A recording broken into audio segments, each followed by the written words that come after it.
చిలుకూరు బాలాజీ ఆలయ ప్రధాన అర్చకులు రంగరాజన్పై గుర్తు తెలియని వ్యక్తులు దాడి చేశారు. అడ్డొచ్చిన ఆయన కుమారుడిని గాయపరిచారు. దీనిపై చిలుకూరు బాలాజీ ఆలయ managing committee chairman MV Soundar Rajan పోలీసులకు ఫిర్యాదు చేశారు.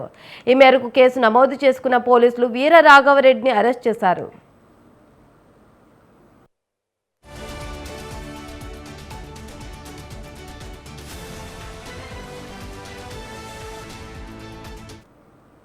వీర రాఘవరెడ్డి అనే వ్యక్తి నేతృత్వంలో కొంతమంది దుండగులు రామరాజ్యంపేట ఓ సంస్థను ఏర్పాటు చేసుకుని డబ్బులు దండుకునేందుకు బయలుదేరారు. దాదాపు 25 మందికి పైగానే ఉన్నారు వీరంతా. కార్లలో బయలుదేరి చిలుకూరు బాలాజీ ప్రధాన అర్చకుడు రంగరాజన్ ఇంటికి చేరుకున్నారు. వారంతా తమ సంస్థకు డబ్బులు చెల్లించాలని కోరారు. ఇందులో భాగంగానే తమ సంస్థ చేస్తున్న అంశాలను రంగరాజన్ కు వివరించారు. అక్కడే రంగరాజన్ కు అనుమానం వచ్చింది. ఈ సంస్థ ద్వారా హింస ప్రబలుతుందే తప్ప ధర్మరక్షణ సాధ్యం కాదని భావించారు. వీరంతా రాముడి పేరు చెప్పుకుని డబ్బులు దండుకునే బ్యాచ్ అని గ్రహించారు. దీంతో తాను ససేమీరా డబ్బులు ఇవ్వబోనని తేల్చి చెప్పారు. అంతే వయస్సులో పెద్దవాడిని కూడా చూడకుండా ఆయనపై దాడికి పాల్పడ్డారు.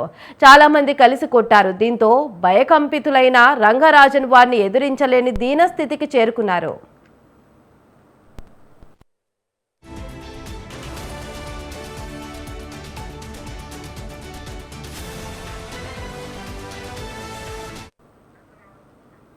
ఈ వీర రాఘవరెడ్డి అనే వ్యక్తి ఎంతో కాలంగా సోషల్ మీడియాలో ఉంటున్నాడు.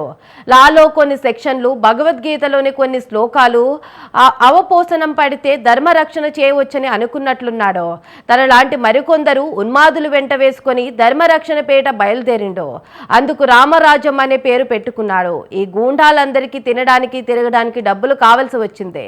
ఏదైనా పని చేసుకుంటే డబ్బులు వస్తాయి. కానీ వీరికి పని పాట లేకపోవడం, పూట గడవాలి. అందుకు హిందూ ధర్మం లోని పెద్దలను బెదిరించడం మొదలుపెట్టారు. ఇంతకు ముందు కూడా 2 స్వామీజీలను బెదిరించినట్లుగా వీరిపై ఆరోపణలున్నాయి. ఇప్పుడు రంగరాజన్ పై దాడికి పాల్పడిన తర్వాత వీడి వేషాలు సమాజానికి తెలిసి వచ్చాయి.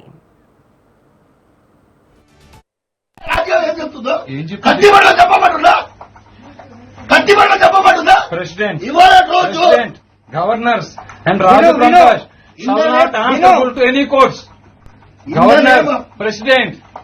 In the name of God, I take the oath. నాలాంటోడు భక్త చిక్కినోడు నీకు దొరికింది.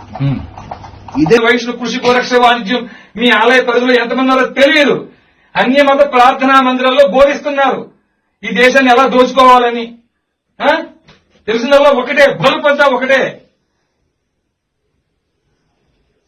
బలుపు అహంకారం ఒకటే. ఏం మీ స్వామి ఎప్పుడు దదుర్పానాలు పట్టుకొచ్చి మీ మాటలు వినడం ఉన్నావు నువ్వు?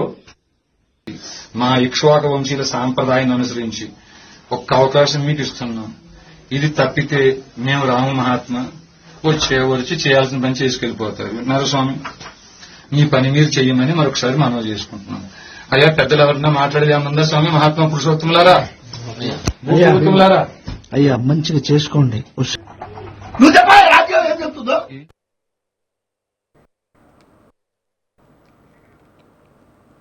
అయితే ఈ విధంగా హిందూ ధర్మంలోని పెద్దలపై దాడులకు పాల్పడడం ద్వారా సమాజానికి ఒరిగేదేంటి? రామరాజ్యం అంటే హిందువులపై దాడులకు పాల్పడమేనా? రాముడు ఇదే చెప్పాడా? నిజానికి రామరాజ్యం అంటే ఏమిటి? ఎటువంటి ఆపద వచ్చినా రాముడు ధర్మాన్ని వీడలేదు. తండ్రికి ఇచ్చిన మాటను జవదాటకూడదని అడవులకు వెళ్లిన వ్యక్తి. పెద్దలంటే రాముడికి ఉన్న గౌరవం అది.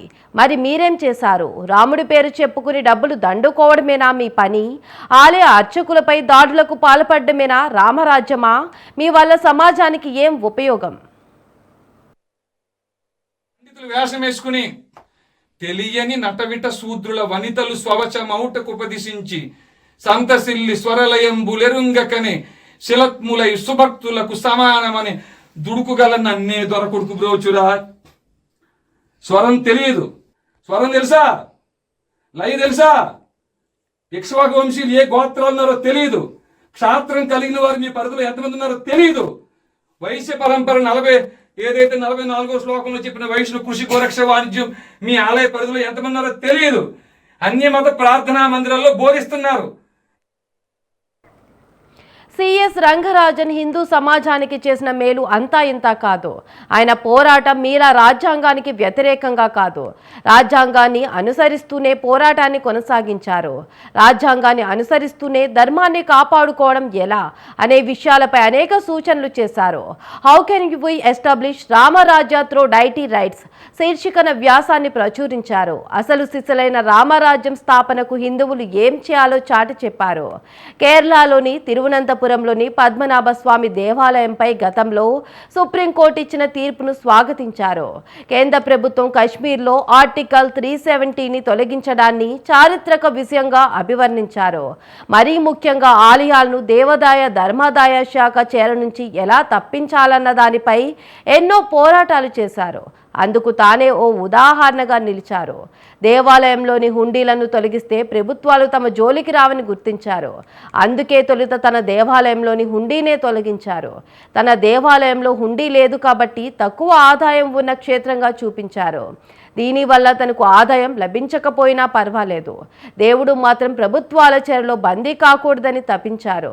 తద్వారా ఇప్పటి వరకు ప్రభుత్వాలు ఆ ఆలయం వైపు కన్నెత్తి చూడలేదు. వాళ్ళ దగ్గరికి వెళ్ళి భిక్ష పడుకుంటావు నువ్వు వెళ్ళు.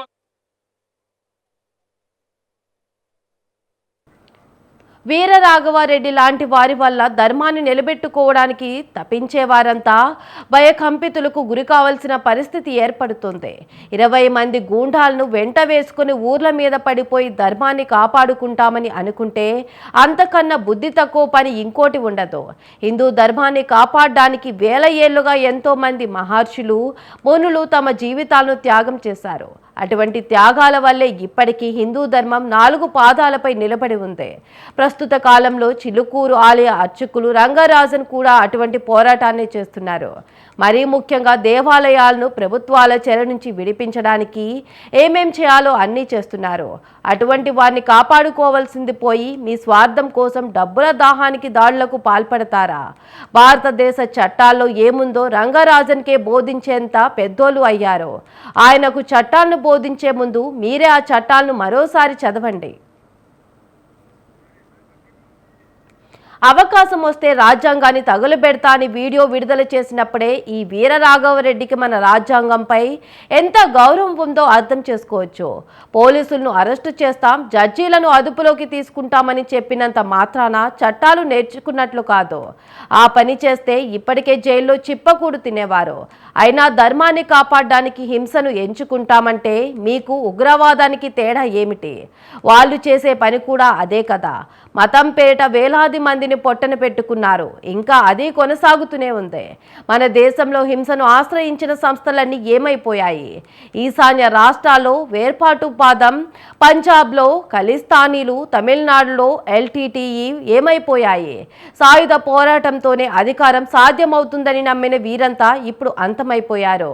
హిందూ ధర్మాన్ని కాపాడే రంగరాజన్ వంటి వారిపైనే దాడులకు పాల్పడ్డారంటే మీకు ఉన్న ధర్మ నిబద్ధత ఏమిటో అర్థం చేసుకోవచ్చు.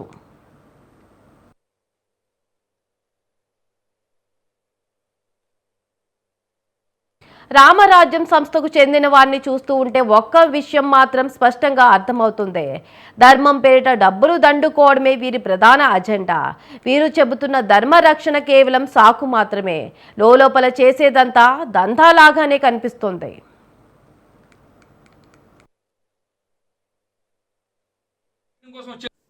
చెప్తున్నావు హైకోర్టు అంటున్నావు, సుప్రీంకోర్టు అంటున్నావు, నీకు తెలియదా వాళ్ళకున్న ఇమ్యూనిటీ ఆర్టికల్ 124 సబ్-క్లాస్ 4?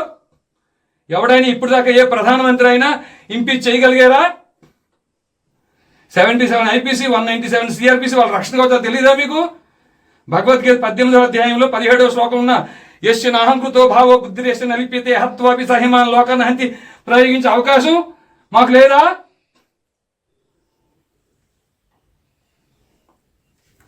ఏమీ తెలియదండి అయ్యా. పండితులు వేషం వేసుకుని తెలియని నటవిట శూద్రుల వనితలు స్వవచమౌటకుపదిశించి సంతసిల్లి స్వరలయంబులెరుంగకనే శిలత్ములై సుభక్తులకు సమానమని దుడుకుగల నన్నే దొరకొడుకు బ్రోచురా. స్వరం తెలియదు. స్వరం తెలుసా?